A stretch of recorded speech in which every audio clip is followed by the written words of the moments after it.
Hi everybody, Howard here once again with another tutorial. This one is called Soulful Blues Soloing.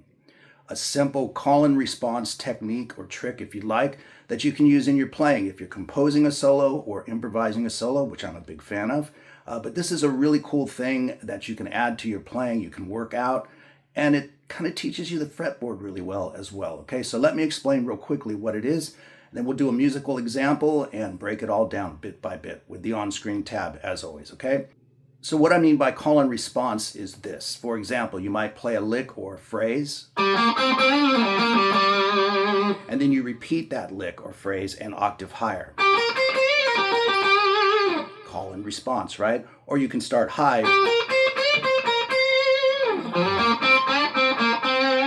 and what this does is it gives your solos context, right? It creates a framework that the listener can latch onto, and it gives it more melodic content and what I call intention, whether you're improvising or, ad-libbing or creating, composing a solo, right? So that's one approach. You can play a phrase and repeat it. And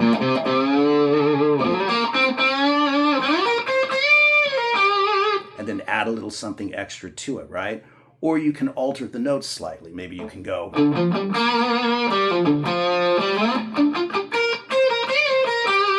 You get the idea. It gives, again, context, right? It gives it a sort of a blueprint of where you're going melodically. Now, another approach you can take is simply rhythmic phrasing. So you might use a rhythmic phrase and then repeat that rhythmic phrase with entirely different notes. But once again, it's like a call and response situation, or question and answer if you like.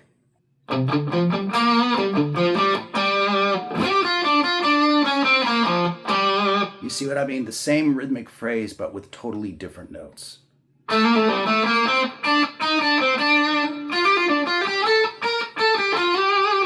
Anything you can think of like that, okay? So what I've done is I've put together a practice solo here, a demonstration solo, using exactly what I'm talking about here, okay? And you don't have to do it as much as I'm doing it in the example solo, but I want to get as many examples in there as I can. Also, remember, playing a phrase exactly as you did before is really good too, right? Very sort of Jeff Beck.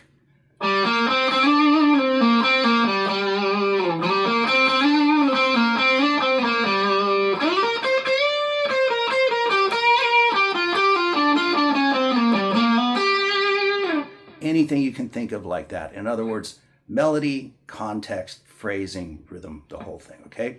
So here's the example solo, and after that, we will break it down lick by lick, and I'll explain the chords that we're playing over and all the rest.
All right, let's jump right into it. We've got a blues in G minor, and we're using 4 chords. We're using a G minor 7, a C minor 7, a D7 sharp 9, and an E flat major 7. A nice little colorful chord progression to play over. So the first thing we play over the first chord, G minor 7, is... So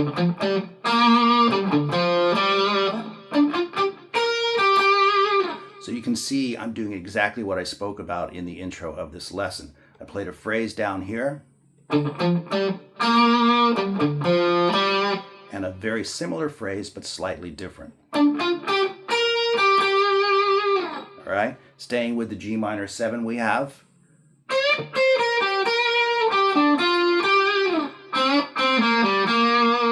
So you can see it's a call and response or question and answer type approach, but the licks are slightly different. Similar, but slightly different.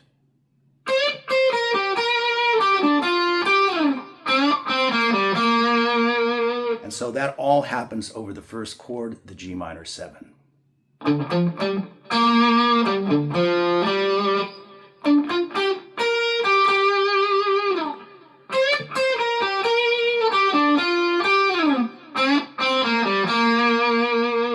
And then moving to the C minor 7 chord, we have.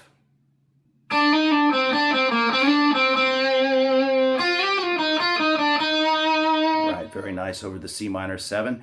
And again, you can see this is the other thing I was speaking about. It's the same rhythmic phrase, but with totally different notes. And just a slight difference at the end, right? So again, over the C minor 7, we have.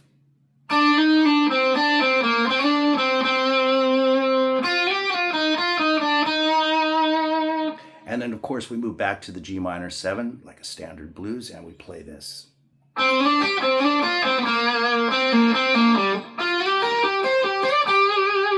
Okay, so this brings in kind of another element. As you can see, I'm doing a lot of sliding, kind of slipping around. Do a lick up high, not the same lick, but a different lick, but use the same technique, sliding and slipping. Very slippery, I should say, okay? So slowing that down, we have.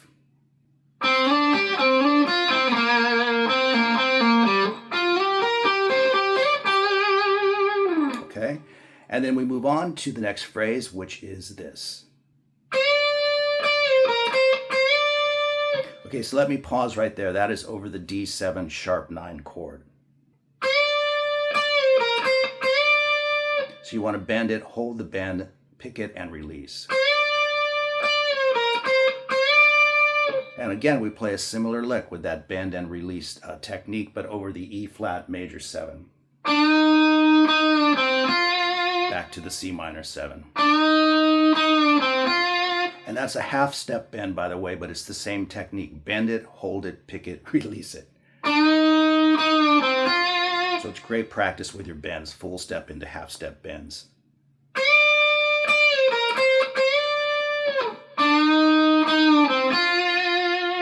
And then we play our turnaround, okay? And this is what I used for the turnaround.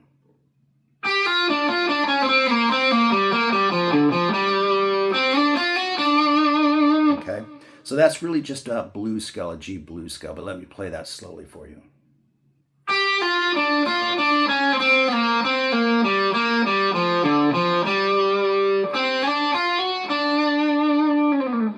Okay, and then we move back to the head of the progression, back to the beginning. And we're playing over that G minor 7 again, and we're playing this.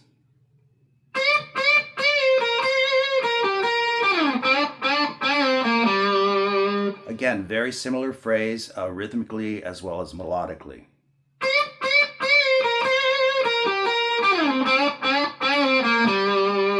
Come back and play it again. And then add.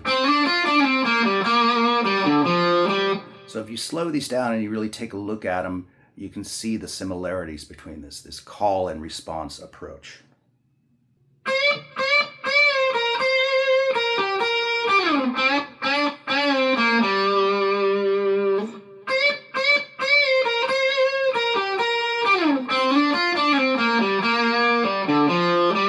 All right, now we move into the C minor 7 chord again, and we're playing this.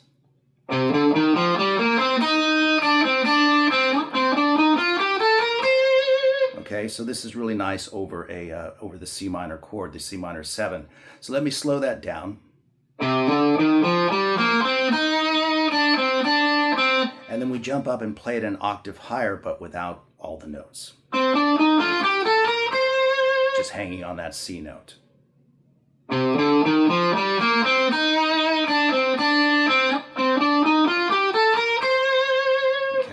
very nice to do that type of thing, very melodic, and it creates sort of a melody, if you will, almost.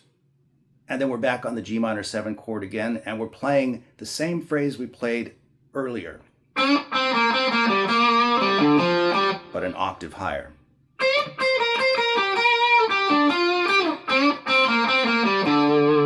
Okay, so let me slow that down as well.